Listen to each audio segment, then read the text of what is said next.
Okay, this will be a PCGS submission and unboxing video. These are coins that I bought in an auction a few years ago before silver and bullion costs had higher premiums.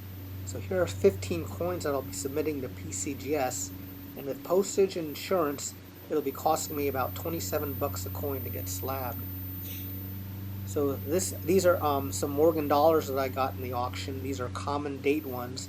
I paid at the time about $40 each. So they always look at strike, luster, lack of bag marks, and of course eye appeal. So these are some Morgans that I picked up. Based on the a recent increased market value, a minimal of an MS63 is needed for me to get some profit.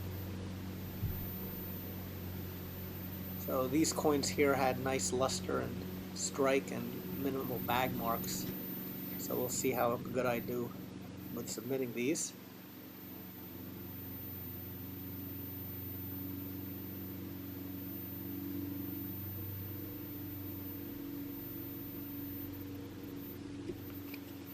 This next coin is an 1884S. It's a rare date in uncirculated condition. I bought this coin described as AU uncirculated cleaned. My best 1884S I ever had graded by PCGS came back at AU 58. So we'll see how this comes back.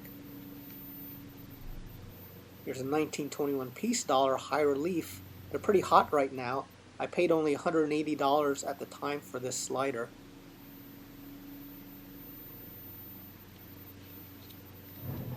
Alright, here's a 1934 D piece dollar.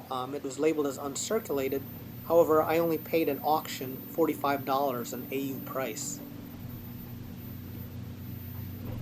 So this is an 1829 half dime. This was labeled as uncirculated in the auction.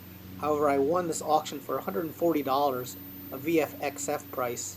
These coins are very small and very hard to determine if they're cleaned or not, hoping to avoid the details grade.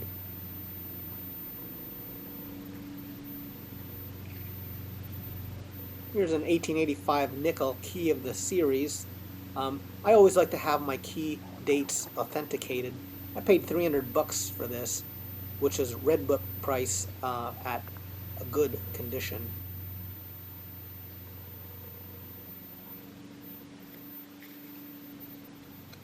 Here's a 1930 quarter that I got in the auction. I only paid 50 bucks. It looks like brilliant uncirculated, and it has a nice full head.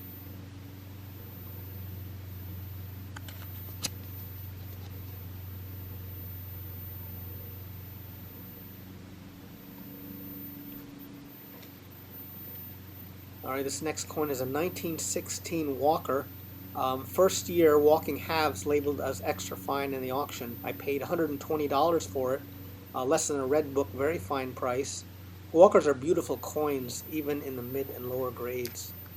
This is a 1914 Barber half dollar, low mintage, only 124,000 minted. Coin looks good and clean, and I can read at least 3 letters of Liberty, so this should come back at a very good condition. And also it has very good rims.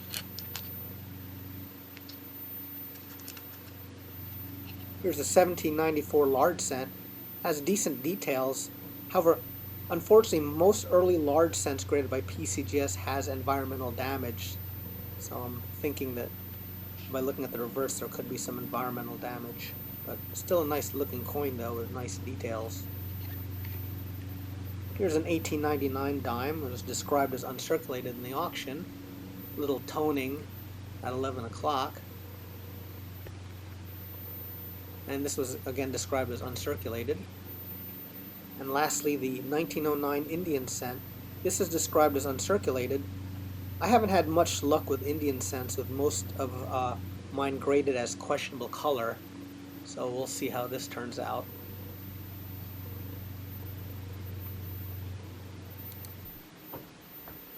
Okay, I'm ready to ship these coins off to PCGS.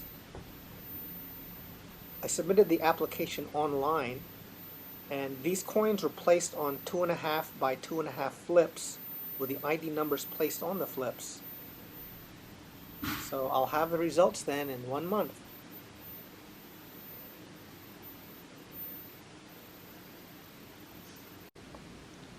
Okay, 5 weeks later, after using the economy grading, my coins are back.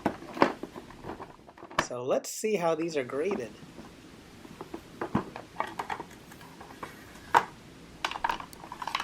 $1934D peace dollar AU 58. Paid an AU price. I would have liked to have seen it at an MS grade, but I'm okay with an AU 58.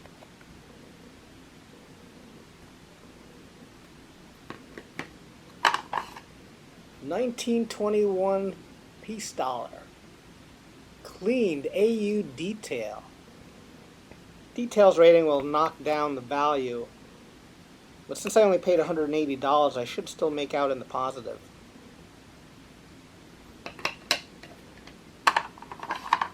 $1884S, rare in uncirculated condition, came back cleaned AU detail.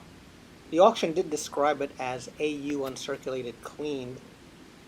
1884S's auction sliders graded at MS are highly unlikely. Okay, my 1930 Standing Liberty Quarter uncirculated details. This came as a surprise. I thought it would come back in an MS grade.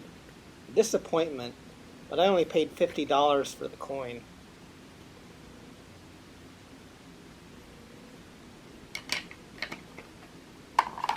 Okay, here's my half dime.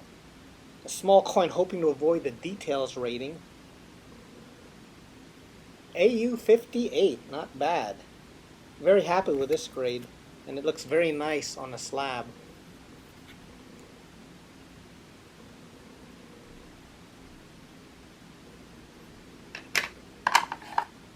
$1885 key date V nickel. Harshly clean, good detail. Oh boy, what a big disappointment. I knew for sure it would be a good rating, but I didn't expect it to be harshly cleaned. Again, looking at the reverse, it might have been polished. So I definitely lost some money in this coin, but at least I got it authenticated. Okay, now here are the common date Mint State Morgan dollars, hoping to get better results with these. MS64, very happy with that.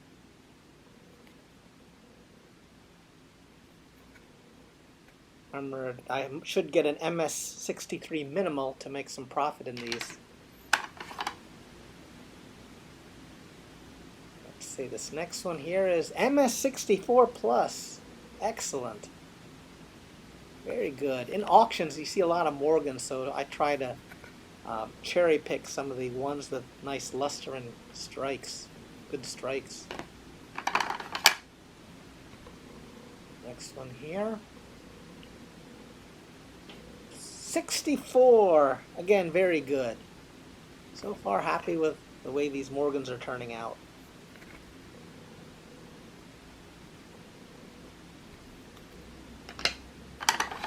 Last Morgan here. 63. Okay, still I hit the minimal, so it's still in the positive.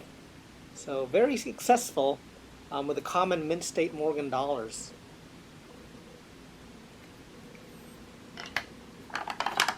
Okay, here's my 1794 large cent. I was expecting environmental damage, and it came back tooled, fine detail. Still a nice looking coin in a slab. I paid 85 bucks, and we'll still make out with this coin.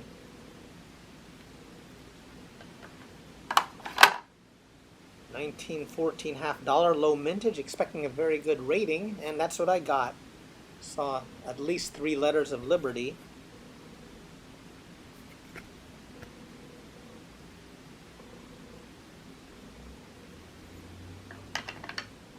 Okay, here's my 1904 Indian cent, hoping to get not to get a details rating. 62 brown, nice. Nice coin, and you can even see hints of red on it.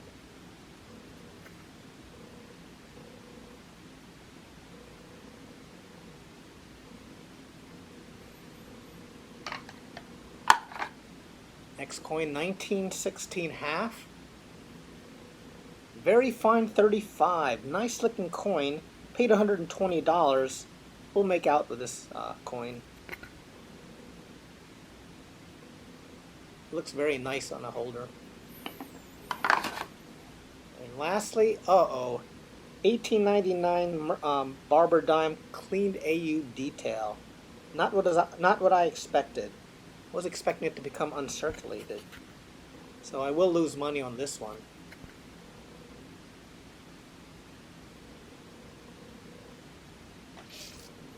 Even with my experience in buying raw coins in auctions and sending them to PCGS, this is a crapshoot, roll of the dice, risk reward. I find that a third of the older type coins in auctions are either slightly overgraded or cleaned, but knowing that when bidding, I do have a cushion.